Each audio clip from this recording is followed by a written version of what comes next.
Fight number 13 for Mike Tyson. We're back in Latham.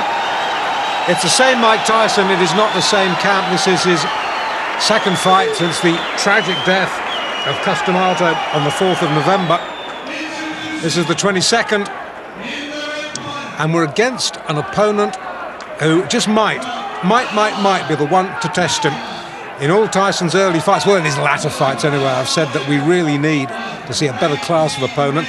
And I think we might have got that tonight in the shape of Conroy Nelson, who's been in with some good fighters. Conroy Nelson, Canadian, ranked number 2 in the Canadian heavyweight scene. As I said, he's been in with some good fighters. He's fought Razor Ruddock. He lost on a disqualification to Razor Ruddock. No, I lie. He went the distance with Razor Ruddock, 10 rounds. He lost his next fight in London. I should know that. I saw it, disqualification against Noel Corliss, the Liverpool boy, in 7 rounds in Bloomsbury. But he's been in, as I say, with some decent opposition. He's fought for the Canadian title against Trevor Berbick. Berbick stiffed him in 2. Berbick is a world-class fighter. So if anybody is going to test Mike Tyson, Conroy Nelson is just the right sort of opponent at this stage of his career. The cornerman you might have seen wearing the ring jacket of former world light heavyweight champion Matthew Saad Mohammed from a few years back. Tyson just looks awesome, doesn't he? This, as I say, fight number 13 of the previous 12. 9 have been won inside a round. In fact, I was there when he was stretched by Don Halpin, 4 rounds in his 3rd fight. So here we go then, round 1. Both boys in white. Tyson with the red trim, and Nelson with the black. Nelson, as I say, has to use his height and reach to just keep Tyson at bay. Try and draw the sting for the first 2 or 3 rounds, because we know how dangerous Tyson can be early on.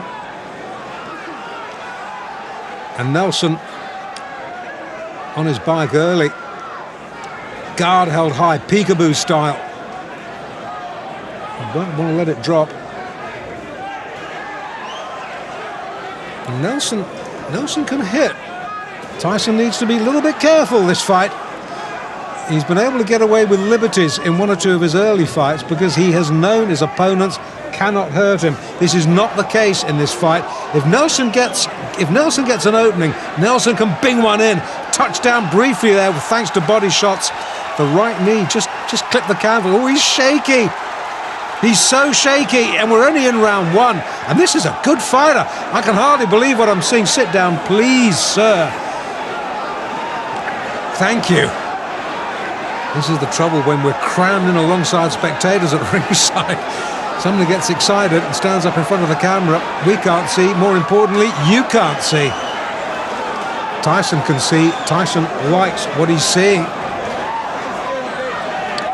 Well, while our vision was momentarily obscured, Nelson seems to have recovered a little bit of equilibrium. In fact, he comes back with a short chopping right of his own there, gets through, but he's covering up very, very tightly now. If he was under any illusions just how good a puncher Mike Tyson was, those illusions will have been sorely shattered. Tyson just falling centimetres short with that big arcing right. Referee just letting him get on with it. Just a little word. Don't keep it too close, boys.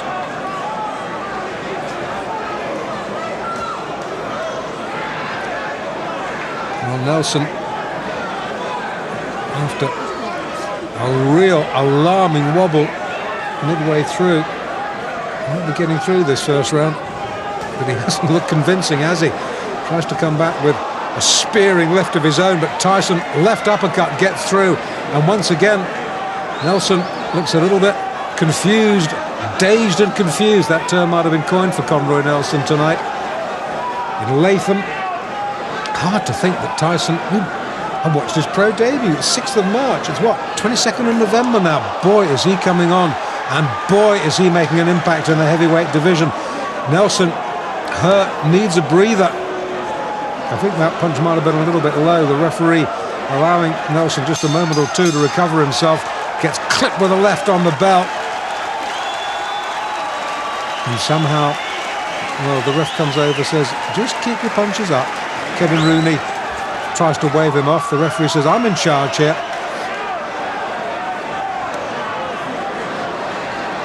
Okay, we're in the second. And once again, it's all Tyson.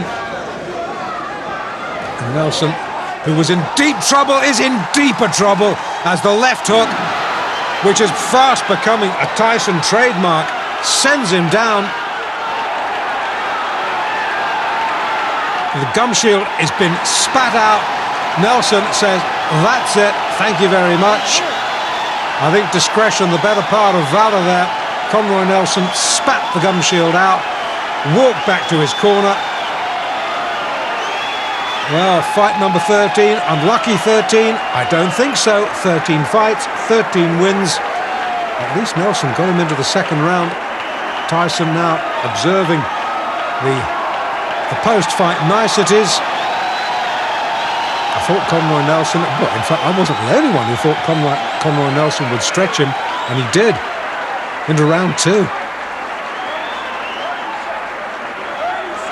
Took Tyson all of 3 minutes and 30 seconds to dispose of the second-ranked Canadian heavyweight, Conroy Nelson. Now, the only reason Conroy didn't get himself a one-way ticket to Balucasville in the first round is that he spent most of his time covering up, while Tyson delivered one wicked body shot after another. I mean, you could hear those punches clear out to the parking lot. I couldn't figure out whether Nelson was there to fight or to give a lesson in survival tactics. Anyway, Tyson finally got to him in the second, setting him up with a sweet overhand right, then taking him out with a vicious left hand. Referee counted him out at 30 seconds of the round.